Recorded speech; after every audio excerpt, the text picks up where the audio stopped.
இயேசு கிறிஸ்துவின் இனிதான நாமத்தினாலே இந்த கால வேளையில் உங்களை வாழ்த்துகிறேன். விசேஷமாக கர்த்தர் தாமே இந்த நாளிலும் நமக்கு தந்திருக்கிற வேத வசனம் எபிரேயருக்கு எழுதின நிருபம் 6ஆம் அதிகாரம் 10வது வசனம். எபிரேயருக்கு எழுதின நிருபம் 6ஆம் அதிகாரம் 10வது வசனத்தை நாம் வாசிக்க கேட்போம். ஏனென்றால் உங்கள் கிரியையும் நீங்கள் பரிசுத்தவான்களுக்கு ஊழியம் செய்ததினாலும் செய்து வருகிறதினாலும் தமது நாமத்திற்காக காண்பித்த அன்புள்ள பிரயாசத்தையும் மறந்து விடுகிறதற்கு தேவன் அநீதி உள்ளவர் அல்லவே. அல்லேலூயா. சத்தமா அல்லேலூயா சொல்லுகிறேன். மறந்து விடுகிறதற்கு தேவன் அநீதி உள்ளவர் அல்லவே. எதை மறந்து விடுகிறதற்கு? உங்கள் கிரியையையும் நீங்கள் பரிசுத்தவான்களுக்கு ஊழியம் செய்ததினாலும் செய்து வருகிறதினாலும் தமது நாமத்துக்காக காண்பித்த அன்புள்ள பிரயாசத்தை மறந்து விடுகிறதற்கு தேவன் அநீதி உள்ளவர் அல்ல. அல்லேலூயா. ஒருவேளை கர்த்தர் என்ன மறந்துட்டாரோ, ஏன் என்னுடைய வாழ்க்கையில் இந்த வேதனை, ஏன் என்னுடைய வாழ்க்கையில் இந்த சோதனை என்று நீங்க நினைக்கும் போது கர்த்தர் சொல்றாரு, நான் அவனை மறக்கல. அல்லேலூயா. அதனாலதான் இந்த பாடல்ல நம்ம பாடணும், மறப்பேனோ உமது அன்பை, நான் மறப்பேனோ உமது அன்பை, மன்னிடுவே பாதத்திலே, மன்னிடுவே பாதத்திலே, எபினேசரே ஆராதனை, துணையாளரே ஆராதனை, எபினேசரே ஆராதனை, துணையாளரே ஆராதனை, மறப்பேனோ உமது அன்பை, நான் மறப்பேனோ உமது அன்பை, மன்னிடுவே பாதத்திலே, மன்னிடுவே பாதத்திலே. அல்லேலூயா. இந்த வேத பகுதியை வாசிக்கிறோம். ஏனென்றால் உங்கள் கிரியையும் நீங்கள் பரிசுத்தவான்களுக்கு ஊழியம் செய்ததினாலும் செய்து வருகிறதினாலும் நீங்கள் காண்பித்த இந்த அன்புள்ள பிரயாசத்தை மறந்து விடுகிறதற்கு தேவன் அநீதி உள்ளவர் அல்ல. அல்லேலூயா.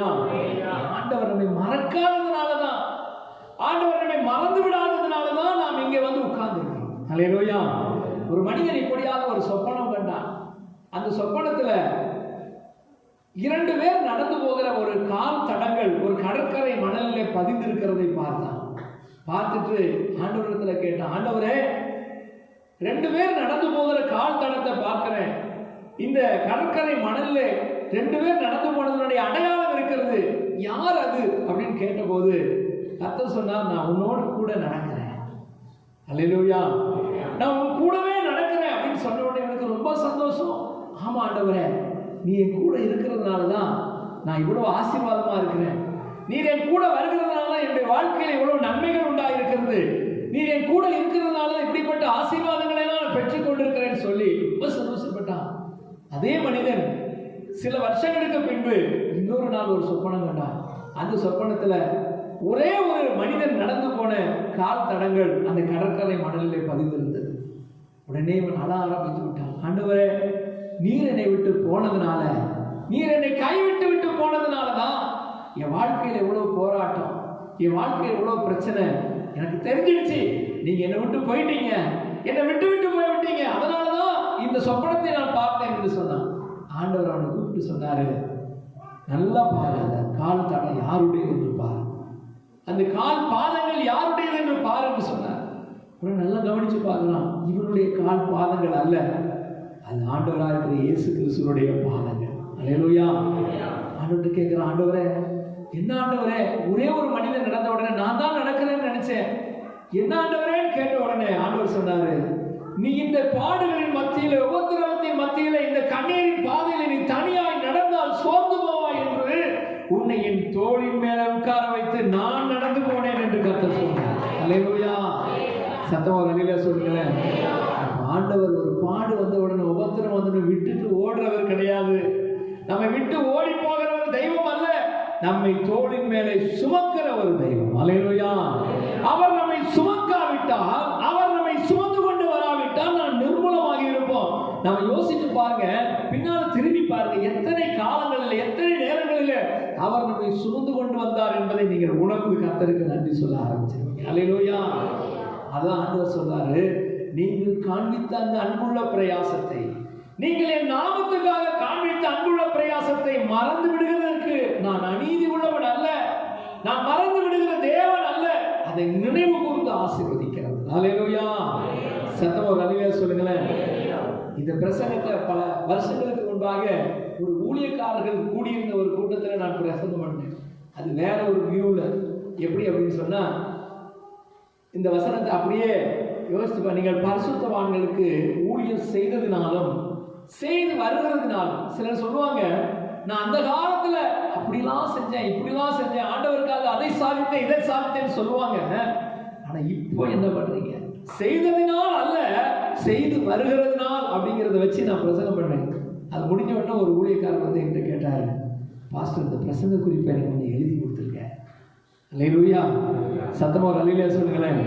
ஆனா நமக்கு சபைக்கு அந்த வியூல ஆண்டவர் கொடுக்கல, வேற ஒரு வியூல இந்த வசனத்தை தருகிறார். அன்புள்ள பிரயாசம். அல்லேலூயா. தம்முடைய நாமத்துக்காக அன்புள்ள பிரயாசத்தை மறந்து விடுகிறதற்கு தேவன் அநீதி உள்ளவர் அல்ல. என்னென்ன பிரயாசங்களை எல்லாம் நீங்கள் பட்டீர்கள், என்னென்ன பிரயாசத்தை எல்லாம் ஆண்டவருக்காக அவருடைய நாமத்துக்காக எடுத்தீர்கள் என்பதை திரும்ப ஒரு முறை நமக்கு ஞாபகப்படுத்தி கர்த்தருக்கு நன்றி சொல்லவும், அவருக்குள்ள இன்னும் நெருங்கி சேரவும், அவருடைய அன்பிலே நடந்து கொள்ளவும் கர்த்தர் நமக்கு இன்றைக்கு உதவி செய்வாராக. அல்லேலூயா. முதலாவதாக நாம் வாசிக்கும் போது பாருங்க, வெளிப்படுத்தின விசேஷம் 2ஆம் அதிகாரம் 3ஆவது வசனத்திலையும் வாசிக்கிறோம். வெளிப்படுத்தின விசேஷம் 2:3 இந்த பிரயாசங்களை குறித்து அங்கு எழுதப்பட்டிருக்கிறது. நீ சகித்துக் கொண்டிருக்கிறதையும் பொறுமையா இருக்கிறதையும் என் நாமத்தின் நிமித்தம் இளைப்படையாமல் பிரயாசப்பட்டதையும் அறிந்திருக்கிறேன். என் நாமத்தின் நிமித்தம் நீ இளைப்படையாமல் பிரயாசப்பட்டதை நான் அறிந்திருக்கிறேன். அல்லேலூயா. அப்படி என்ன பிரயாசப்பட்டிருக்கிறோம்? இன்னைக்கு நம்ம யோசிச்சு பார்க்கணும். ஆண்டவரே, உமக்காக நான் என்ன பிரயாசப்பட்டேன்? ஆண்டவர் நம்ம குறித்து நினைக்கும் போது, அவர் நம்மை குறித்து யோசிக்கும் போது, இந்த பிள்ளை என்ன பிரயாசப்பட்டிருக்குது, இந்த பிள்ளை எனக்காக என்ன பிரயாசப்பட்டிருக்குது, என் நாமத்துக்காக என்ன பிரயாசப்பட்டிருக்குன்னு யோசிச்சா எதெல்லாம் அந்த லிஸ்ட்ல வரும் அப்படிங்கிறத இன்னைக்கு பார்க்க போகிறோம். முதலாவதாக மல்கியாவின் புஸ்தகம் 4ஆம் அதிகாரம் 2ஆம் வசனத்தில் வாசிக்கும் போது, மல்கியா 2:4-2 வாசிக்கிறோம். ஆனாலும் என் நாமத்திற்கு பயந்திருக்கிற உங்கள் மேல் நீதியின் சூரியன் உதிக்கும், அதில் செட்டைகளின் கீழ் ஆரோக்கியம் இருக்கும், நீங்கள் வெளியே புறப்பட்டு போய் கொழுத்த கன்றுகளை போல வளருவீர்கள். அல்லேலூயா. என் நாமத்துக்கு நீ பயந்து இருக்கிறபடினாலே, அல்லேலூயா, அவருக்காக காண்பிக்கிற பிரயாசத்துல முதல் பிரயாசமே என்ன தெரியுமா? என் நாமத்துக்கு நீ பயந்து இருக்கிற பத்தியா. அதாவது வேதம் சொல்லுகிறது, கர்த்தருக்கு பயப்படுதலே ஞானத்தின் ஆரம்பம். 7th day ஸ்கூல்ல SDS ஸ்கூல் பஸ்ல எல்லாம் எழுதி போட்டிருப்பாங்க, the fear of the Lord is the beginning of wisdom அப்படின்னு. என்னது? கர்த்தருக்கு பயப்படுறதுதான் ஞானத்தின் ஆரம்பம். எல்லா பஸ்லயும் பாருங்க, 7th day ஸ்கூல் பஸ்ல எல்லாம் எழுதி போட்டிருப்பாங்க, கர்த்தருக்கு பயப்படுறதுதான் ஞானத்தின் ஆரம்பம், வேற எதனாலும் பிரயோஜனம் இல்லை. அதே போல நீங்க கர்த்தருக்கு பயந்து இருக்கிற அந்த பிரயாசத்தை, நீங்க கர்த்தருக்கு பயந்து என்னெல்லாம் செஞ்சீங்களோ, கர்த்தருடைய நாமத்துக்கு பயந்து, கர்த்தருடைய நாமத்துக்கு பயப்பட்டு, கர்த்தர் இருக்கிறார் என்பதை யோசித்து நீங்க பயந்து என்னெல்லாம் செஞ்சீங்களோ, அந்த பிரயாசத்தை அவர் மறக்கவே மாட்டார். அல்லேலூயா. அப்படி அந்த பிரயாசத்தை பார்த்துட்டு என் பிள்ளை எனக்கு பயந்து இருக்கிறான். ஆபிரகாமை குறித்து வேதத்தில் வாசிக்கிறோம். ஆபிரகாம் கர்த்தருக்கு பயந்ததுனாலதான் ஆதியாகமம் 12ஆம் அதிகாரத்தில் சொல்லப்பட்டிருக்கிறது, நீ நான் காண்பிக்கிற தேசத்துக்கு போ, உன் ஜனத்தையும் இனத்தையும் தகப்பன் வீட்டாரை விட்டு நான் காண்பிக்கிற தேசத்துக்கு போன்னு சொன்ன உடனே புறப்பட்டு போனான். நீ புறப்பட்டு நடந்து போன்னு சொன்னாரு, நடந்தான். இந்த பக்கம் போன்னு சொன்னாரு, நடந்தான். அந்த பக்கம் போன்னு சொன்னாரு, நடந்தான்.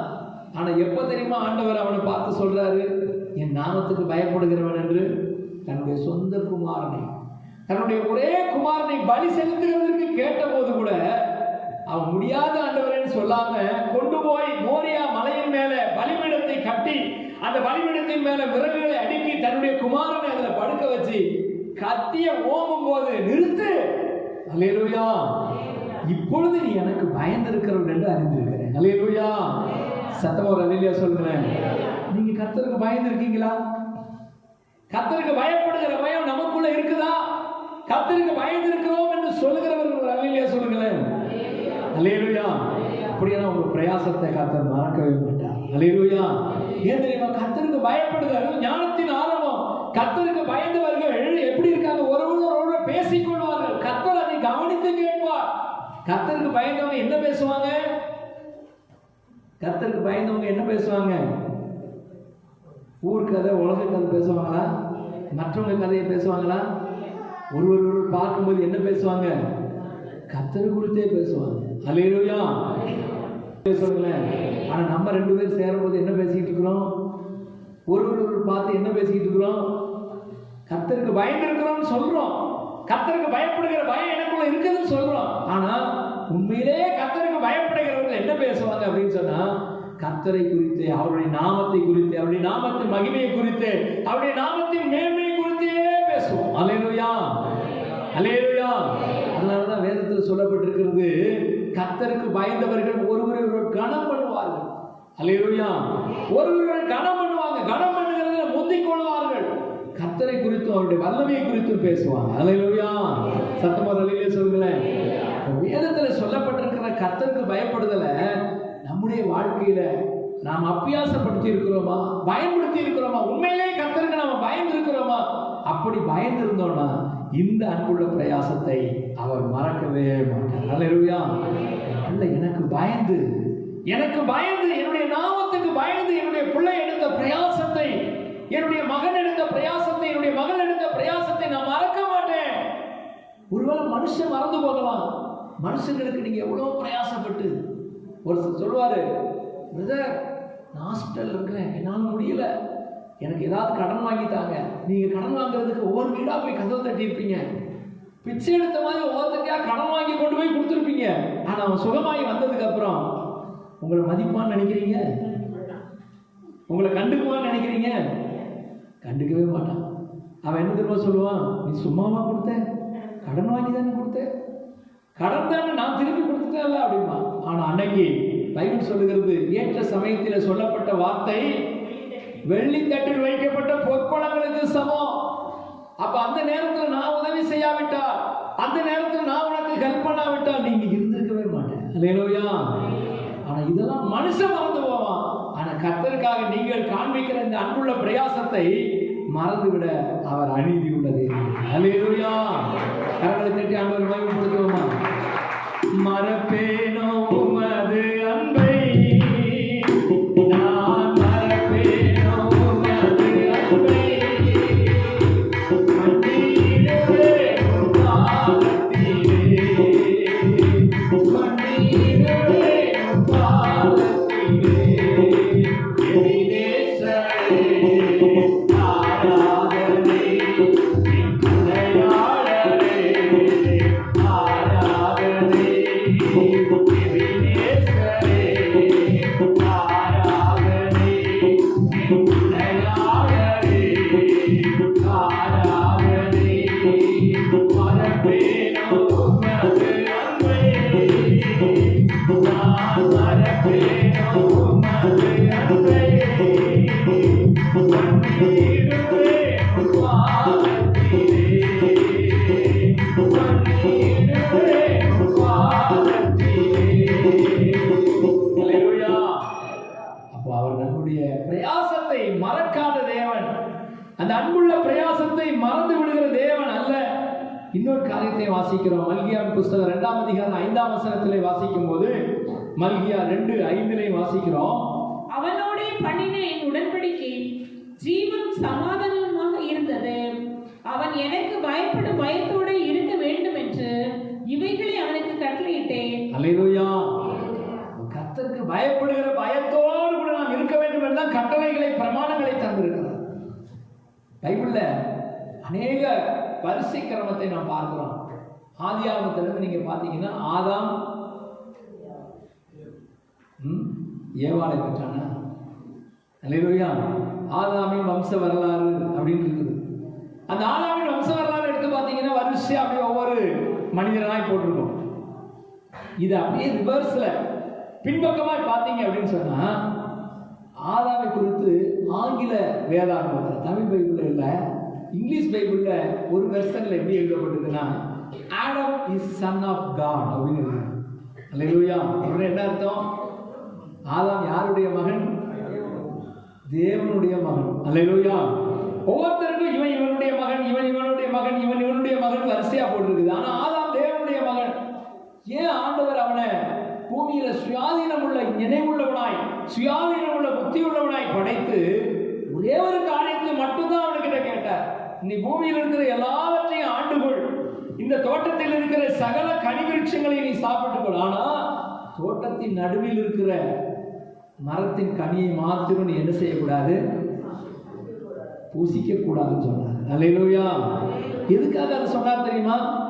கர்த்தருடைய நாமத்துக்கு அவன் பயப்பட வேண்டும், கர்த்தருடைய நாமத்துக்கு அவன் கீழ்ப்படிய வேண்டும், என் வார்த்தைக்கு அவன் அடிபணிய வேண்டும், கீழ்ப்படிய வேண்டும் என்ற ஒரே ஒரு நோக்கம் மட்டும்தான். மற்றபடி அவனை அடிமைப்படுத்தினுங்கிற நோக்கம் அல்ல, அவனை அடிமைப்படுத்தி தனக்கு கீழே உட்கார வைக்கணுங்கிற நோக்கம் அல்ல. இன்றைக்கும் கர்த்தர் நம்ம எப்படி உட்கார வச்சிருக்கிறாரு? அவரோடு கூட உன்னதங்களிலே உட்கார வச்சிருக்கிறார். அல்லேலூயா. அப்ப இப்படிப்பட்ட கேரக்டர் இருக்கக்கூடிய இப்படிப்பட்ட நல்ல தேவன் நம்மை அடிமைப்படுத்துவாரா? நாம் அடிமை அல்ல, சுயாதீனம் உள்ளவர்கள். எனவே கர்த்தர் என்ன விரும்பினாரு? இந்த ஆதாமை சுயாதீனம் உள்ள மனுஷனாய் உண்டாக்கி நான் தகப்பன் என்கிற கணத்தை, தகப்பன் என்கிற இந்த பயத்தை இந்த பிள்ளை எனக்கு தந்தா போதும். அல்லேலூயா. சத்தம் ஒரு அல்லேலூயா சொல்லுங்களேன். அப்போ தகப்பன் பிள்ளை என்கிற உறவுல தகப்பனை எதிர்பார்க்கிறது என்ன? என் பிள்ளை என்ன செய்யணும்? என் வார்த்தைக்கு செவி கொடுக்கணும், என் வார்த்தைக்கு கீழ்ப்படியும். இதைத்தான் ஆண்டவர் சொல்றாரு. நீ என் வார்த்தைக்கு கீழ்ப்படிந்து, என் வார்த்தைக்கு செவி கொடுத்து, உனக்கு பயப்படு, எனக்கு பயப்படுகிற பயத்தை உனக்குள்ள தருவதற்காகத்தான் இந்த கட்டளைகளை எல்லாம் உனக்கு கொடுத்தேன். அல்லேலூயா. அவருடைய நாமத்துக்காக பயந்து இருக்கிறவர்கள் மேல, அவருடைய நாமத்துக்காக பயப்படுகிற இந்த பிரயாசத்துக்காக தேவன் நம்மை நிச்சயமாய் ஆசீர்வதிப்பார். அல்லேலூயா. அந்த மல்கியா 4:2 சொல்லப்படுது. அப்படிப்பட்ட அந்த பயப்படுகிறவர்கள் மேல என்ன உண்டாகுமா? நீதியின் சூரியன் உங்கள் மேல உதிக்கும். அல்லேலூயா. அதன் செட்டைகளின் கீழ் ஆரோக்கியம் இருக்கும். நீங்கள் வெளியே புறப்பட்டு போய் கொழுத்த கன்றுகளை போல வளருவீர்கள். ஏன்னா உங்களுக்கு கர்த்தருக்கு பயப்படுகிற பயம் உள்ள இருக்கு. அல்லேலூயா. கர்த்தருக்கு பயப்படுகிற பயத்தை உடைய நீங்கள் நிச்சயமாய் ஆசீர்வதிக்கப்படுவீங்க, கொழுத்த கன்றுகளை போல வளருவீங்க. இதுதான் வாக்குத்தத்தம். அல்லேலூயா. இரண்டாவது பயம், இரண்டாவது பிரயாசம். அப்போஸ்தலர் நடவடிக்கைகள் 5ஆம் அதிகாரம் 41ஆம் வசனம். அப்போஸ்தலர் நடவடிக்கைகள் 5:41 வாசிக்க கேட்போம். அவருடைய நாமத்திற்காக தாங்கள் அவமானம் அடைவதற்கு பாத்திரராக எண்ணப்பட்டபடியினால் சந்தோஷமாய் ஆலோசனை சங்கத்தை விட்டு புறப்பட்டு போய். அல்லேலூயா. இங்கு அப்போஸ்தலர்களை பிடித்து அவமானப்படுத்துகிறார்கள். அப்போஸ்தலர்களை பிடிச்சு என்ன செய்யறாங்க? அவமானப்படுத்துறாங்க. ஆலோசனை சங்கத்துல கூப்பிட்டு, நீங்க இயேசு கிறிஸ்துவின் நாமத்தை குறித்து இனிமே எங்கேயும் பேசக்கூடாது, அந்த நாமத்தை குறித்து எங்கேயுமே நீங்க பிரசங்கம் பண்ணக்கூடாது, இந்த இயேசுங்கிற பேரை இனிமே இந்த பட்டணத்துக்குள்ள, இந்த எருசலேமுக்குள்ள பேச நாங்க கேட்கவே கூடாது அப்படின்னு சொல்லி அவருடைய நாமத்தை குறித்து எங்கும் பேசக்கூடாது என்று அவமானப்படுத்தி அவர்களை திட்டுறாங்க எல்லாரும். அப்போ அப்போஸ்தலர்கள் என்ன நினைச்சாங்க தெரியுமா? அவருடைய நாமத்துக்காக அவமானப்படுகிறத சந்தோஷமா ஏற்றுக்கொண்டு ஆலோசனை சங்கத்தை விட்டு வெளியில போறாங்க. எப்படி போறாங்க? துக்கமா போகல, என் இயேசுக்காக நான் அவமானப்பட்டிருக்கிறேன். அல்லேலூயா. சத்தமா ஒரு அல்லேலூயா சொல்லுங்களேன். என் இயேசுக்காக நான் அவமானப்பட்டிருக்கிறேன், என் இயேசுக்காக அவமானப்படுத்தப்பட்டிருக்கிறேன், என் இயேசு கிறிஸ்துவுக்காக அவமானத்தை சகிப்புத்தன்மையை நான் பெற்றிருக்கிறேன். சந்தோஷமா வெளியில போனேன். அல்லேலூயா. நாங்க ரட்சிக்கப்பட்ட ஆரம்ப காலத்துல எங்க ஊர்ல இருந்து சிவந்திபுரம்ங்கிற ஊருக்கு முழுகிற ஜெபத்தில் பாட்டு பாடுறதுக்கு போகும் வாலிபர்கள். இன்னைக்கு வாலிபர்கள் எல்லாம் தம்பி நைட் ப்ரேயருக்கு வாங்கனாலே வரமாட்டேங்கிறான். நாங்கள் யாரோ ஒருத்தர் சர்ச்சில் நடக்கிற நைட் ப்ரேயருக்கு பாட்டு பாடுறதுக்கு வாங்க அப்படின்னு சொன்னால் எங்கள் ஊர்லேருந்து பஸ் ஏறி போகும். கிட்டத்தட்ட ஒரு 40 கிலோமீட்டருக்கு அந்த பக்கம் போய் அங்கே பாட்டு பாடுறதுக்கு போகும்போது ஒரு நாள் நைட்டு போய் அம்பாசமுத்திரங்கிற ஒரு ஊரில் போய் இறங்கிட்டோம். பஸ் ஸ்டாண்டில் நைட்டு 10:30 மணிக்கு இறங்கி நிற்கிறோம். அங்கே ஒரு போலீஸ் ஜீப் இருக்குது. நாங்கள் இறங்கி நின்னது ஒரு 5 பேர் நிற்கிறோம், வாலிபர்கள் 5 பேரும். ஏய் வாங்கடாங்க அப்படின்னு கூப்பிட்டாரு அந்த எஸ்ஐ. உடனே நாங்கள் போனோடனே என்ன சார் இவ்வளோ நேரத்துக்கு எங்கடா அங்கே சுற்றிட்டு இருக்கீங்க, ஏங்கடா ஜீப்பில்? அடப்பா நாங்கள் ஜெபம் பண்ணுறதுக்கு போனோம் சார், பைபிள்லாம் வச்சுருக்குறோம் அப்படின்னு சொன்னோம். பைபிளெல்லாம் நாங்கள் நம்ப மாட்டோம். இந்த காலத்தில் திருடமெல்லாம் பைபிள் வச்சு தான் திருடுறான். சரி என்ன பண்ணுறது அப்படின்னு அவர்கிட்ட எவ்வளோ சொல்லி பார்த்தோம். சார் எங்களுக்கு டைம் ஆயிடுச்சு சார், நைட் ப்ரேயருக்கு நாங்கள் பாட்டு பாடுறதுக்கு போகிறோம் சிவந்திபுரத்துக்கு, அதெல்லாம் உங்களை நம்ப மாட்டோம், உங்களை பார்த்தா திருடமாக தான் தெரியுது, வாங்க 5 பேருன்னு சொல்லி ஜீப்பில் ஏற்றி ஸ்டேஷனுக்கு கூப்பிட்டு போயிட்டார். முதல்ல போலீஸ் ஸ்டேஷனுக்கு கூப்பிட்டு போனது அப்போ தான். உள்ளே போனோடனே ஸ்டேஷனில் வெளியே ஒரு பெஞ்சு இருந்தது, அந்த பெஞ்சில் உட்காரங்களா இல்லை, உங்களை விசாரித்து தான் அனுப்புவேன் அப்படின்ட்டார். சரின்னு 5 பேர் அதில் உட்காந்துருக்கணும். அப்படியே பாம்போட பார்த்துட்டு உட்காந்துருக்கிறோம். என்னடா இது பண்ணுறது, இப்படி ஒரு சிக்கலான சொல்லுங்கள். அந்த காலத்துலனா செல் இருக்குது, உடனே செல்ஃபோனில் தொடர்பு கொண்டு எங்கள் மாமாவை தெரியும், மச்சானை தெரியும், எங்கள் தாத்தாவை தெரியும், யாருக்காவது ஃபோன் பண்ணலாம். அப்போ செல்ஃபோனும் கிடையாது. சரி 5 பேரும் அப்படியே உட்காந்துட்டுருக்கோம். உட்காந்தோன்னா அந்த எஸ்ஐ வந்து எங்களை உட்கார வச்சுட்டு இவனை பத்திரமா பார்த்துக்கிடுங்க அப்படின்னு சொல்லிட்டு வெளியே போயிட்டார். சரி அப்படின்ட்டு என்ன பண்ணுறதுன்னு உட்காந்துருக்குறோம். அவர் என்ன பண்ணியிருக்கிறாரு, உடனே வெளியில் போய் அந்த சிவந்திபுரம் ஸ்டேஷனுக்கு ஃபோன் பண்ணியிருக்காரு. அங்கே இருக்கக்கூடிய போலீஸ் ஸ்டேஷனுக்கு ஃபோன் பண்ணி இங்கே ஒரு 5 திருடன்களை பிடிச்சி உட்கார வச்சுருக்கிறேன். அங்கே சிவந்திபுரத்தில் இந்த குறிப்பிட்ட இந்த ஸ்கூலில் ஒரு ஸ்கூல் அட்ரஸில் தான் நாங்கள் நைட் ப்ரேயர் நடத்துகிற இடம். அந்த ஸ்கூல் அட்ரஸில் அந்த இடத்துல உண்மையிலே நைட் ப்ரேயர் நடக்குதா, அங்கே என்னுடைய பாஸ்டர்கிட்ட போய் இந்த மாதிரி ஒரு 5 திருடன்கள் வராங்களான்னு மட்டும் கேளுங்க, உண்மையிலே இவங்க சொல்கிறது உண்மைன்னா அனுப்பிடுவோம், இல்லைன்னா உள்ள தூக்கி போட்டு நையப்படுத்திடுவோம்னு சொல்லி ஃபோன் பண்ணியிருக்கிறார். ஃபோன் பண்ண உடனே அங்கே இருக்கக்கூடிய அந்த எஸ்ஐ போய் பார்த்துருக்கிறாரு. பார்த்த உடனே உண்மையிலே அங்கே ஒரு நைட் ப்ரேயர் நடக்குது. அந்த பாஸ்டர் வேற கூப்பிட்டு, சார் உங்களுக்கு களக்காடுலேருந்து ஒரு 5 பேர் வராங்களா உங்கள் இடத்துக்கு? ஆமாம் சார் வராங்க, என்ன விஷயம்? அவங்க அம்பாசமுத்திரம் ஸ்டேஷனில் பிடிச்சி வச்சுருக்காங்க, விசாரிக்கிறதுக்கு அவனை மொழியே சரியில்லையா அப்படின்னு சொல்லி பிடிச்சி உட்கார வச்சுருக்கிறாங்க. உடனே ஐயோ அப்படியா, அவங்க எங்கள் பசங்க தான், உடனே விடுவிக்க சொல்லுங்கள். சரி ஓகே அப்படின்னு அவர் போயிட்டார். போனோடனே அங்கே ஒரே ஜெபம், எங்கே முழு ஜெபத்தில், ஆண்டவரே எங்கள் சகோதரர்களை விடுதலையாக்கும், அவர்களை பிடித்து கொண்டிருந்த போலீஸ் அதிகாரியை சந்தியும் அப்படின்னு ஒரே ஜெபம் பண்ணிட்டு இருக்காங்க. உடனே இந்த எஸ்ஐ ஓடி வந்தார். வந்துட்டு, தம்பி சாரி தம்பி, நீங்கள் நல்ல காரியத்துக்கு போகிறவங்க, உங்களை தடை பண்ணிட்டேன். என்னது நல்ல காரியத்துக்கு போகிற உங்களை நான் தடை பண்ணிட்டேன். 10:30 மணிக்கு எங்களை பிடிச்சி உட்கார வச்சுட்டு 11:30 மணிக்கு விடுறாரு. 1 மணி நேரம் ஸ்டேஷன்லேயே உட்காந்துருக்குறோம். ஒரு டீ கூட வாங்கி தரல, அது வேறு விஷயம். ஆனாலும் 1 மணி நேரம் உட்கார வச்சுட்டு சொல்கிறாரு, நல்ல காரியத்துக்கு போகிற உங்களை நான் தடை பண்ணிட்டேன், சாரி தம்பி, நீங்கள் உடனே புறப்பட்டு போங்க அப்படின்னாரு. போங்க சார், எல்லா பஸ்ஸும் போயிட்டு, இனிமேல் யார் போகிறது, பஸ் எல்லாம் போயிட்டு 11:30 மணிக்கு எங்கேருந்து பஸ் வரும், எல்லா பஸ்ஸும் போயிட்டு சார், உங்களால் எங்கள் ஜபமே கெட்டு போச்சு அப்படின்னு சொன்ன உடனே, இருங்க தம்பி கவலைப்படாதீங்க, நான் உங்களுக்கு ஏற்பாடு பண்ணுறேன்னு சொல்லி அந்த வழியாக போன ஒரு லாரிக்காரனை கையை லாரிக்காரனை நிறுத்தி இந்த 4-5 தம்பிங்களையும் கொண்டு போய் இவங்க எந்த இடத்துல சொல்கிறாங்களோ சிவந்திபுரத்தில் அங்கே கொண்டு கரெக்டாக இறக்கி விட்டுட்டு போனோம். வழியில் எங்கேயாவது டேர்னிங் லைனில் இறக்கி விட்டா உன்னை தொலைச்சி போடுவாங்க. இல்லை சார் நான் கரெக்டாக இறக்கி விட்டு போகிறேன் அப்படின்னு சொல்லி லாரியில் ஃப்ரீயாக ஏற்றி விட்டு அப்புறமா நாங்கள் போய் அங்கே சேர்ந்த உடனே அங்கே எல்லாரும் அல்லேலூயா, கர்த்தர் எங்கள் சகோதரர்களை விடுதலையாக்கினார், அல்லேலூயா அப்படின்றாங்க. அல்லேலூயா. இதை வீட்டில் வந்து சொன்ன பாருங்க, அடுத்த மாதத்துலேருந்து இனிமே இந்த முழு ஜெபம் இதெல்லாம் போகவே கூடாது. கொழுப்பு பிடிச்சி அலையிறாங்க. இங்கே ஜெபம் பண்ண மாட்டாங்களாம், சிவந்திபுரத்தில் போய் ஜெபம் பண்ணுவாங்க. போலீஸ் பிடிச்சிட்டு போய் உள்ளே போட்டிருந்தா என்ன ஆயிருக்கும், அடுத்த மாதம் வந்து இங்கே போகக்கூடாதுன்ட்டாங்க எங்கள் வீட்டில். அப்படியே அநியாயம். நம்ம வேறு சந்தோஷமாக சொல்கிறோம். நான் என்ன நினச்சேன், எப்படி எங்களெல்லாம் போலீஸில் பிடிச்சிட்டு போனாலும் கர்த்தர் எங்களை விடுதலையாக்கினாருன்னு சந்தோஷப்படுவாங்கன்னு பார்த்தா, இதுக்கு எல்லாம் எங்கள் அப்பா அம்மா அந்த கூட வந்து சகோதரர்கள் அப்பா அம்மாலாம் சேர்ந்து இனிமேல் எங்கேயும் போகவே கூடாதுன்ட்டாங்க. அல்லேலூயா. அப்புறமா அந்த ஊழியக்கார அண்ணன் வந்து எங்கள் வீட்டில் கெஞ்சி கூத்தாடி, இல்லைக்கா நான் பத்திரமா பார்த்துக்கிறேன் அப்படி இப்படின்னு சொல்லி அதுக்கப்புறம் கூட்டிகிட்டு போனார். அது வேற விஷயம். அல்லேலூயா. இதே போல அவமானத்தை எங்கேயாவது இயேசு கிறிஸ்துவுக்காக அடைஞ்சிருக்கீங்களா? எங்கேயாவது இயேசு கிறிஸ்துவுடைய நாமத்தின் நிமித்தம் ஒரு அவமானம் வந்திருக்குதா? ஒரு அவமானத்தை சகிச்சிருக்கீங்களா? அப்படின்னா அந்த அவமானத்தை அவர் என்ன செய்வாராம், மறந்து விடுகிறதற்கு தேவன் அநீதி உள்ளவர். அல்லேலூயா. எந்த இடத்துலையும் கர்த்தருடைய நாமத்துக்காக நீங்க அவமானப்படுத்தப்பட்டீங்க, கர்த்தருடைய நாமத்துக்காக நீங்க துக்கப்படுத்தப்பட்டீங்க, கர்த்தருடைய நாமத்துக்காக நீங்கள் காண்பிக்கிற இந்த பிரயாசத்தை, இந்த வைராக்கியத்தை பார்த்து உங்களை திட்டுறாங்க, அவமானப்படுத்துறாங்கன்னா நீங்க சந்தோஷப்படுங்க. யார் அவமானப்படுத்தப்படுறா தெரியுமா? வசனத்தை வாசிப்போம்.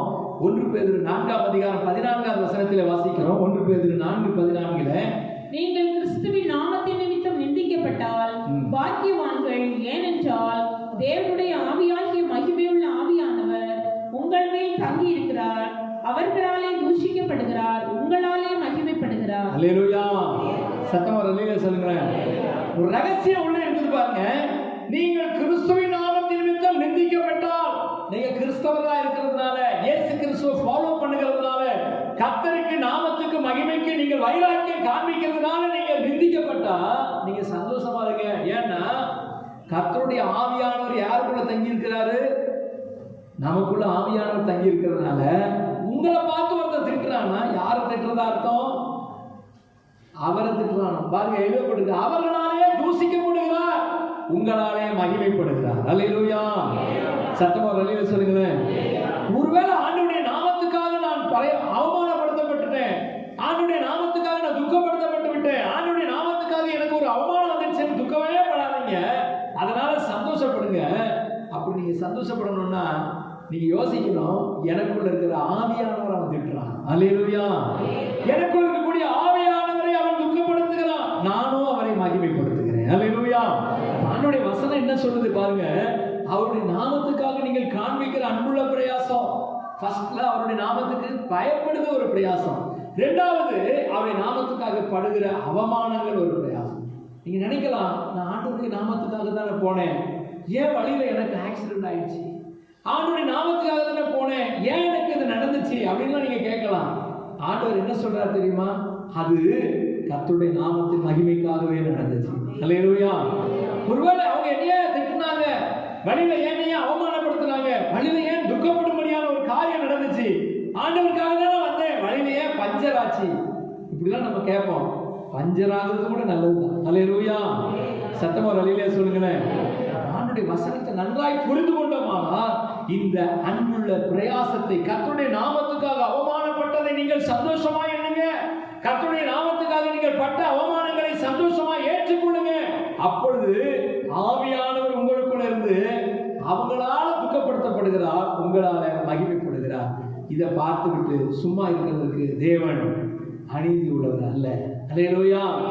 எளியோரை கண்ணோக்கி பார்த்தீரையா, எளியோரை கண்ணோக்கி பார்த்தீரையா, பெயர் சொல்லி என்னை அழைத்தீரையா, பெயர் சொல்லி என்னை அழைத்தீரையா, உம்மை விட்டு எங்கோ நான் சென்ற போதும், உம்மை விட்டு எங்கோ நான் சென்ற போதும், என்னை தேடி என் பின்னே வந்தீரையா, என்னை தேடி என் பின்னே வந்தீரையா, மறப்பேனோ உமது அன்பை, நான் மறப்பேனோ உமது அன்பை, மன்னிடுவேன் உன் பாதத்திலே, மன்னிடுவேன் உன் பாதத்திலே, எபினேசரே ஆராதனை, துணையாளரே ஆராதனை, எபினேசரே ஆராதனை, துணையாளரே ஆராதனை, மறப்பேனோ உமது அன்பை, நான் மறப்பேனோ உமது அன்பை, மன்னிடுவேன் உன் பாதத்திலே, மன்னிடுவேன் உன் பாதத்திலே. அல்லேலூயா. சத்தமா அல்லேலூயா சொல்லுங்களேன். அடுத்து என்ன பிரயாசம்? அவர் மறக்காத இன்னொரு பிரயாசம் இருக்குது. பிலிப்பியருக்கு நிருபம் 3ஆம் அதிகாரம் 11வது வசனம். அப்போஸ்தலனாகிய பவுல் பிலிப்பியருக்கு எழுதின 3ஆம் அதிகாரம் 11வது வசனத்திலே சொல்லப்பட்டிருக்கிறது. வாசிப்போம். அவருக்காக எல்லாவற்றையும் நஷ்டம் என்று விட்டேன், குப்பையுமாக எண்ணுகிறேன். அல்லேலூயா. அப்போஸ்தலனாகிய பவுல் சொல்லும் பொழுது, கிறிஸ்துவை அறிகிற அறிவின் வாசனைக்காக நான் எல்லாவற்றையும் நஷ்டம் என்று விட்டேன், குப்பையுமாக எண்ணுகிறேன். எதை குப்பையாக்குனாரா? அவருடைய படிப்பு, அவருடைய ஞானம், அவருடைய ஆஸ்திகள், அந்தஸ்துகள் எல்லாவற்றையும் குப்பையுமாக எண்ணுகிறார். அல்லேலூயா. வீட்டுல சொல்லிட்டாங்க, நீ இயேசுவை தேடி போன அப்படின்னு சொன்னா உனக்கு என் சொத்துல சல்லி காசு கிடையாது. உடனே ஆண்டவர் அவர் சொன்னார், பவுல் சல்லியும் வேண்டாம் காசு வேண்டாம். அல்லேலூயா. சத்தமா ஒரு அல்லேலூயா சொல்லுங்களேன். நம்முடைய ஸ்தாபகர் பெர்க்மன்ஸ் ஃபாதர், நம்முடைய சபையினுடைய ஸ்தாபகர் யாரு? ஃபாதர் பெர்க்மன்ஸ் அவர் வந்து சிவகங்கை மாவட்டத்தில் இருக்கக்கூடிய ஒரு சிற்றூரை சேர்ந்தவர், சின்ன ஊரில் பிறந்தவர். அந்த ஊரில் எல்லாரும் நிறைய பேர் ஃபாதர் இருக்காங்க. அந்த ஊரில் இருக்கிறவங்க ஆர்சியிலேருந்து வந்தவர். அவர் ஆர்சியில் சேர்ந்து ஆர்சியில் இருக்கக்கூடிய ஃபாதர் ஆகிட்டார். ஃபாதர் ஆன உடனே அவங்க வீட்டில் எல்லாருக்கும் சந்தோஷம், நம்ம வீட்டில் ஒரு ஃபாதர் இருக்காருன்னு சொல்லி. திடீரென்று ஆண்டவர் அவரை தொட்டார். ஆண்டவர் அவரை ஊழியத்துக்கு வரும்படி, வெளியே வரும்படி அழைத்தார். வெளியே வரும்போது அவங்க அப்பா சொன்னாராம், டே நல்ல வேலைடா இது, ஃபாதராக இருந்தால் என்ன செய்யலாம், எதை பற்றியுமே கவலைப்பட தேவையில்லை. அல்லேலூயா. ஆனால் அநேகர் சொல்கிறாங்க ஃபாதருக்கு ரொம்ப கஷ்டம். என்ன கஷ்டம்? அல்லேலூயா. எதை பற்றியுமே அவர் கவலைப்பட தேவையில்லை. இப்போ சர்ச்சு இடிஞ்சு விழுந்தால் கூட அவர் கவலைப்படவே தேவையில்லை. அங்கே இருக்கக்கூடிய ட்ரஸ்டிங்கெல்லாம் சேர்ந்து கட்டிடுவாங்க. அவர் பாட்டுக்கு டைமுக்கு வரணும், மாசு வைக்கணும், போய்கிட்டே இருக்கணும், அவ்வளோதான். அங்கே வேறு எந்த வேலையும் அவருக்கு கிடையாது. அங்கே இருக்கக்கூடிய மக்களையெல்லாம் பார்த்துக்குவாங்க. இங்கே ஒரு லைட்டு பல்பு ஃபீஸ் போனாலும் யார் தான் பிரயாசப்படணும்? பாஸ்ட்டு தான் பார்க்கணும். அங்கே அப்படி இல்லை, எல்லாத்தையும் அவங்க பார்த்துக்குவாங்க. அவருக்கு எல்லா வசதிகளும் இருக்குது. அவர் படுக்கிறதுக்கு நல்ல ஏசி ரூம் போட்டு கொடுத்துருவாங்க. அவர் போகிறதுக்கு நல்ல கார் ஏற்பாடு பண்ணி கொடுத்துருவாங்க. எல்லாமே இருக்குது. அதனால் இப்படிப்பட்ட சொலுசை விட்டுட்டு நீ ஊழியத்துக்கு போகிறேன், இந்த பெந்தைகோஸ்துக்காரனோட பேச்சை நம்பி போகிறேன்னு சொல்கிறியடா, நீ வெளியில் போனால் என்ன செய்வ? பிச்சை தான் எடுப்பேன்னு சொன்னாரா? என்ன சொன்னாரா? அல்லேலூயா. நீ வெளியே போனால் என்ன பண்ணுவேன்? பிச்சை தானே எடுப்பேன் அப்படின்னு சொன்னாராம். உடனே ஃபாதர் பெர்க்மன் சொன்னாராம், இல்லைப்பா நீங்கள் வேணாலும் பாருங்க, நான் வெளியில் போனால் நல்லா இருப்பேன் அப்படின்னா. இப்போ எப்படி இருக்கிறாரு? அல்லேலூயா. அப்போ இயேசு கிறிஸ்துவுக்காக அந்த பதவி, அந்த ஃபாதர் பட்டம், இதையெல்லாம் நஷ்டமாக குப்பையாக எண்ணினதுனால கர்த்தர் அவரை உயர்த்தினார். மத்தேயு எழுதின சுவிசேஷம் 19ஆம் அதிகாரம் 29ஆம் வசனத்தில் சொல்லப்பட்டிருக்கிறது. மத்தேயு 19:29 வாசிக்கும் போது, என் நாமத்தின் நிமித்தம் வீட்டையாவது சகோதரரையாவது சகோதரிகளையாவது தகப்பனையாவது தாயாவது மனைவியாவது பிள்ளைகளையாவது நிலங்களையாவது விட்டவன் எவனோ அவன் நூறத்தனையாய் அடைந்து நித்திய ஜீவனையும் சுதந்திரித்துக் கொள்ளுவான். அல்லேலூயா. இங்க பாருங்க, சொல்லப்பட்டிருக்கிற வசனத்தை நல்லா கவனி. என் நாமத்தின் நிமித்தம் வீட்டையாவது நிலங்களையாவது சொத்தையாவது அப்பாவையாவது அம்மாவையாவது மனைவியாவது விட்டவன் எவனோ. சிலர் அப்போ ஓகம் ஆண்டவர் நாமத்துக்காக மனைவியை விட்டுருக்கும் போல இருக்கு. அப்படி இல்லை. ஆண்டவருடைய நாமத்தை அறிகிறதற்கு தடையா இருக்கிற காரியம் எதுவா இருந்தாலும் பரவாயில்ல. அது சொத்தா இருக்கலாம், நிலமா இருக்கலாம், சொந்தங்களா இருக்கலாம், உறவினர்களா இருக்கலாம். யாரையாவது நஷ்டம் என்று நீங்க விட்டா இந்த பூமியிலேயே நூறத்தனையாய் அடைந்து நித்திய ஜீவனையும் அடைவார்கள். அல்லேலூயா, அல்லேலூயா. அப்ப ஆண்டவருக்காக நீங்க என்னத்தை நஷ்டமா பட்டாலும், எதை நஷ்டமா விட்டாலும் அதை குறித்து கவலையே படாதீங்க. அதை நூறத்தனையாய் திரும்ப தருகிற கர்த்தர். அல்லேலூயா. ஆண்டவருக்காக என்ன நஷ்டப்பட்டிருக்கிறோம்? ஏதாவது நஷ்டப்பட்டிருக்கீங்களா? வீட்டில் உட்காந்து இன்னைக்கு போய் ஒரு பேப்பரை எடுத்து அந்த பேப்பர்ல ஆண்டவருக்காக நான் செய்த பிரயாசங்கள், ஆண்டவருக்காக நான் பட்ட பிரயாசங்கள் அப்படின்னு சொல்லி ஒரு லிஸ்ட் எடுத்து, நம்ம ரட்சிக்கப்பட்ட ஆரம்ப காலத்துல இருந்து என்னென்ன பிரயாசப்பட்டிருக்கிறோம் அப்படின்னு சொல்லி எழுதுங்க. அல்லேலூயா. நான் ரட்சிக்கப்பட்ட உடனே, இயேசு கிறிஸ்துவை ஏற்றுக்கொண்ட உடனே முதல்ல எனக்கு கொடுக்கப்பட்ட வேலை என்ன தெரியுமா? கொட்டடிக்கிற வேலை. அல்லேலூயா. சுவிசேஷ ஊழியத்துக்கு வருவாய் தருணம் இதுவே அழைக்கிறாரே வல்ல ஆண்டவர் இயேசு அண்டை.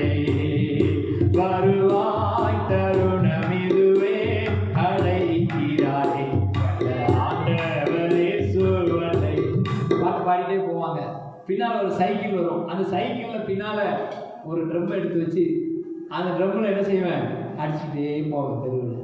அப்படி அடிச்சுட்டே போகும்போது என் கூட படித்த பசங்களாம் வருவாங்க. வந்துட்டு, டே என்னடா நேற்று வரைக்கும் எப்படி இருந்து நீ இப்படி ஆகிட்ட, அதை பற்றி காதலே போட்டுக்க மாட்டேன், அடிச்சுட்டே போயிட்டே இருக்கு. கொஞ்ச தூரம் போட்டேன், எங்கள் சார் வருவார், எங்கள் ஸ்கூலில் எனக்கு பாடம் சொல்லி கொடுத்த ஆசிரியர். அவர் பார்த்துட்டு இப்படின்னு போவார். அதெல்லாம் நான் என்ன செய்யலை, பெருசாகவே நினைக்கல. அல்லேலூயா. அன்னைக்கு நான் கொட்டடிச்சதுனால தான் இன்னைக்கு எனக்கு கொட்டடிக்க ஒருத்தர் வந்திருக்கான். அல்லேலூயா. கடைசியாக மார்க் எழுதின சுவிசேஷம் 9ஆம் அதிகாரம் 41ஆவது வசனத்தை வாசிக்க கேட்போம். மார்க் 9:41.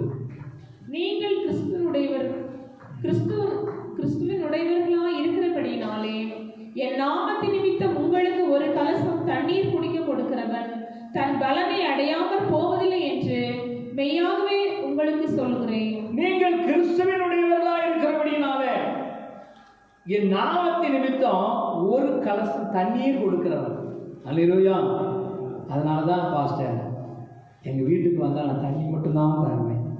அதே பைபிள் என்ன போட்டிருக்குது? தண்ணி தர்றது தான் போட்டிருக்குது. அல்லேலூயா. தண்ணீர் மாத்திரம் குடிக்க கொடுக்கிறவனுக்கு அப்படின்னா என்ன அர்த்தம்?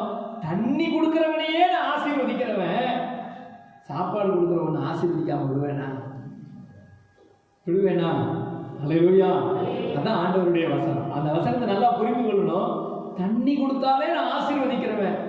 அப்போ நீ ஊழியக்காரன் என்ற நாமத்தின் நிமித்தம், கர்த்தருடைய ஊழியத்தை செய்கிறவர்கள் என்ற அந்த நாமத்தின் நிமித்தம் நீ படுகிற பிரயாசத்தை நான் மறக்கவே மாட்டேன். இன்னொரு வசனம் வாசிப்போம். மத்தேயு சுவிசேஷம் 10ஆம் அதிகாரம் 42வது வசனத்திலும் சொல்லப்பட்டிருக்கிறது. மத்தேயு 10:42. சீஷன் என்னும் நாமத்தின் நிமித்தம் இந்த சிறியரில் ஒருவனுக்கு ஒரு கலசம் தண்ணீர் மாத்திரம் குடிக்க கொடுக்கிறவனும் தன் பலனை அடையாமல் போவான் என்று மெய்யாகவே உங்களுக்கு சொல்கிறேன் என்றார். அல்லேலூயா. உங்களுக்கு நீங்க எதை செய்தாலும் அதை எனக்கே செய்தீர்கள். அல்லேலூயா. ஒருவேளை கர்த்தருடைய ஊழியக்காரன் நாமத்தின் நிமித்தம், சீசன் நாமத்தின் நிமித்தம், தீர்க்கதரிசி நாமத்தின் நிமித்தம் என் நாமத்தை சொல்லிக் கொண்டு வருகிறவனுக்கு நீங்க எதை செஞ்சாலும் அதை எனக்கே செஞ்சீங்க. அல்லேலூயா. சத்தமா ஒரு அல்லேலூயா சொல்லுங்களேன். ஆண்டவருடைய வசனத்தை நல்லா புரிந்து கொள்ளணும். ஆண்டவர் பிரயாசத்தை மறக்கிறவர் அல்ல, பிரயாசத்தை மறந்து விடுகிற தேவன் அல்ல, பிரயாசத்தை மறந்து போகிற கர்த்தர் அல்ல. இந்த பிரயாசத்துக்கு பலனை தருகிறவர். எப்போ அப்படின்னு சொன்னா நம்மளுக்கு ஏதாவது ஒரு பிரயாசம் இருக்கு. அல்லேலூயா. நான் தான் சொன்னேன், ஒரு பேப்பர் எடுத்து வச்சு வீட்டில் போய் உட்கார்ந்து என்ன செய்யுங்க, ஆண்டவருக்காக நான் பட்ட பிரயாசங்கள் என்னென்ன பிரயாசப்பட்டிருக்கீங்க? நான் ஆண்டவருக்காக நிறைய பிரயாசப்பட்டிருக்கிறேன் பாஸ்டர். என்ன பிரயாசப்பட்டீங்க சார்? நான் ஆண்டவருக்காக நிறைய பிரயாசப்பட்டிருக்கேன். என்ன பட்டீங்க சொல்லுங்க. அது வந்து அப்படிதான் சொல்லக்கூடாது. அந்த பிரயாசத்தை லிஸ்ட் போடணும். வீட்டில் உட்காந்து, ஆண்டவரே நான் உங்களுடைய நாமத்துக்காக, உங்க நாமத்துக்கு பயந்து இருக்கிறப்பா. என்ன பயந்தீங்க? நான் பயந்ததுனால தான் பாவம் செய்யலை, பயந்ததுனால இப்படிப்பட்ட சூழ்நிலை வந்த போதும், பாவ சோதனை வந்த போதும் உமக்கு பயந்து நான் விலகி நடந்தேன். யோசேப்பு குறித்து வேதத்துல பார்க்கிறோம். அவன் சொல்றான், இந்த வீட்டிலே உன்னை தவிர வேற எல்லாவற்றையும் எனக்கு தந்திருக்கிறார் உன்னுடைய புருஷன். இப்படி இருக்க நான் இத்தனை பெரிய பொல்லாதற்கு உடன்பட்டு நான் பாவம் செய்வது எப்படி? தேவனுக்கு விரோதமான பாவம். மனுஷன் பார்க்காம இருக்கலாம், மனுஷன் அதை தேடாம இருக்கலாம், மனுஷன் கண்களுக்கு அது மறைவா இருக்கலாம். ஆனா மனுஷன் கண்களை மறைச்சிடலாம், கர்த்தர் கண்களை என்ன செய்ய முடியாது? மறைக்கவே முடியாது. அல்லேலூயா. யோசிக்கணும். கர்த்தருடைய நாமத்துக்காக பிரயாசப்பட்டோம். என்ன நாமத்துக்காக பிரயாசப்பட்டிருக்கிறீங்க? பயந்து இருக்கிறோமா? அவருடைய நாமத்துக்காக அவமானம் அடைஞ்சிருக்கிறோமா? அவருடைய நாமத்துக்காக ஏதாவது நஷ்டமா விட்டுருக்கிறோமா? அவருடைய நாமத்தின் நிமித்தம், ஊழியக்காரன் நாமத்தின் நிமித்தம் தேவ ஊழியக்கார குடும்பத்துக்கு என்ன செஞ்சிருக்கிறோம்? அல்லேலூயா. முழங்கால் படிக்கிட்டு ஆண்டவர் சமூகத்தில் சொல்ல போறீங்க, ஆண்டவரே உங்களுடைய நாமத்துக்காக நான் காண்பிக்கிற அன்புள்ள பிரயாசத்தை மறக்க நீர் தேவன் அநீதி உள்ளவர் அல்ல என்று எழுதப்பட்டிருக்கிறது. ஆண்டவரே உங்களுடைய கரத்தில் எங்களை ஒப்பு கொடுக்குறோம் அப்பா. நான் என்ன பிரயாசப்பட்டிருக்கிறேன்? ஒருவேளை இதுவரைக்கும் அவருடைய நாமத்துக்காக ஒண்ணுமே நான் பிரயாசப்படலைன்னு சொல்லி நீங்க உணர்த்தப்பட்டீங்கன்னா இன்றைக்கு ஒரு தீர்மானம் எடுங்க. ஆண்டவரே உங்களுடைய நாமத்துக்காக நான் பயந்திருக்க போகிறேன் அப்பா. உங்களுடைய நாமத்துக்காக நான் அவமானப்படுகிறதற்கும் நான் என்ன ஒப்பு கொடுக்க போகிறேன். உங்களுடைய நாமத்துக்காக எல்லாவற்றையும் நஷ்டம் என்று விடுகிறதற்கே நான் ஒப்பு கொடுக்க போகிறேன். உங்களுடைய நாமத்தின் நிமித்தம் உங்களுடைய ஊழியக்காரர்களுக்கு, உங்களுடைய பிள்ளைகளுக்கு ஆண்டவரே நான் கொடுக்க என்ன ஒப்பு கொடுக்கிறேன். எல்லாரும் சூத்திரம் பண்ணி, ஆண்டவரே உங்களுடைய நாமத்துக்காக நான் என்ன பிரயாசப்பட்டிருக்கிறேன். ஒருவேளை நீங்க நினைக்கலாம், ஆண்டவருக்காக பட்ட பிரயாசம் எல்லாம் ஒரு நாளும் வீணாய் போகவே போகாது. ஆண்டவருக்காக நீங்கள் பட்ட பிரயாசத்தை அவர் மறந்து விடுகிறதுக்கு தேவன் அநீதி உள்ளவர் அல்ல. இந்த கால வேளையில தேவ சமூகத்தில் இருக்கிற தேவ பிள்ளைய நீங்க யோசிச்சு பாருங்க, என்ன பிரயாசப்பட்டிருக்கிறேன்? கர்த்தருக்காக நான் இருக்கிற இடத்துல, வேலை செய்யற இடத்துல, என்னுடைய குடும்பத்துல மத்தியில, என் சொந்தக்காரர்கள் மத்தியில என்ன பிரயாசப்பட்டிருக்கிறோம்? ஏதாவது பிரயாசம் உண்டா? யோசிச்சு பாருங்க. ஒருவேளை பிரயாசம் இல்லைன்னா இன்றைக்கு ஒரு முடிவு பண்ணுங்க, ஒரு தீர்மானம் எடுங்க. ஆண்டவரே உமக்காக நான் பிரயாசப்பட போகிறேன், உமக்காக நான் ஓட போகிறேன், உமக்காக உழைக்க போகிறேன், உமக்காக கொடுக்க போகிறேன், உங்களுடைய ஊழியத்தை செய்ய போகிறேன் என்ற ஒரு பிரயாசத்தை ஆண்டவர்கிட்ட செஞ்சு பாருங்க. ஆண்டவருக்காக நீங்க பிரயாசப்பட்டு ஒரு வீட்டுல போய் நீங்க கூட்டம் நடத்துறீங்க, ஒரு கிராமத்துல போய் சுவிசேஷத்தை அறிவிக்கீங்க, உங்ககிட்ட வேலைக்கு வருகிறவர்களுக்கு சுவிசேஷத்தை சொல்றீங்க. ஒருவேளை உங்களை அவமானப்படுத்தலாம், திட்டலாம், கனவீனப்படுத்தலாம். கவலையே படாதீங்க.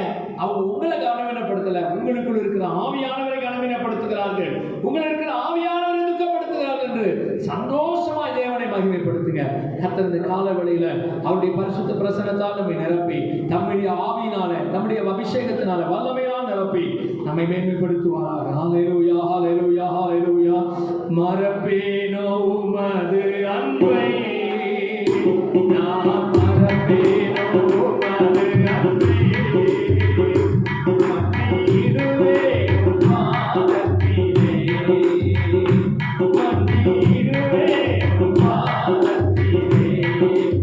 எபினேசரே, ஆராதனை, உடையாளரே, ஆராதனை. எபினேசரே, ஆராதனை, உடையாளரே, ஆராதனை. அப்படி முழங்கால் படிட்டு ஆண்டவர் சமூகத்தில் சொல்லுங்க. ஆண்டவரே, உமக்காக நான் எடுத்த பிரயாசம் ஒன்றுமே வீணாய் போகாது. இன்றைக்கும் நீங்க அவருடைய நாமத்துக்காக காண்பித்த அன்புள்ள பிரயாசத்தை அவர் நினைவு கூர்ந்து உங்களை ஆசீர்வதிக்க போகிறார். எத்தனை பேர் ஆயத்தமா இருக்கிறீங்க? ஆண்டவரே, என்னை ஆசீர்வதிக்க, ஆண்டவரே என்னுடைய பிரயாசத்தை பார்த்து ஆசீர்வதிக்க என் தகப்பன் என் பக்கமாய் திரும்பி இருக்கிறீர், உனக்கு நன்றி என்று சொல்லுங்க. ஒருவேளை நீங்க இதுவரைக்கும் பிரயாசப்படலைன்னு சொல்லி உணர்த்தப்பட்டா, இன்றைக்கு அவருக்காக பிரயாசப்பட, அவருடைய நாமத்துக்காக உழைக்க, அவருடைய நாமத்துக்காக பிரயாசப்பட, அவருடைய நாமத்துக்காக நஷ்டமே குப்பையுமாக விட்டுவிட, அவருடைய நாமத்துக்காக அவமானப்படுத்தப்பட உங்களை ஒப்பு கொடுங்க.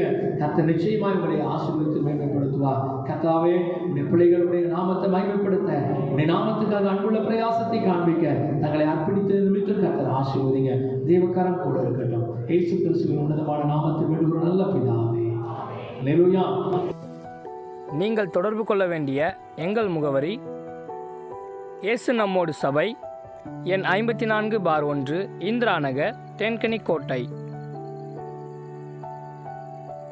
தொலைபேசி எண்கள் 9865152111,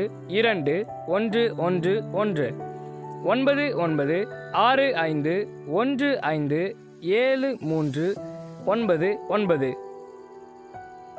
Our address: இயேசு நம்மோடு சபை, number 54/1, Indira Nagar, Thenkanikottai. Phone numbers 9865152311, 9965157399.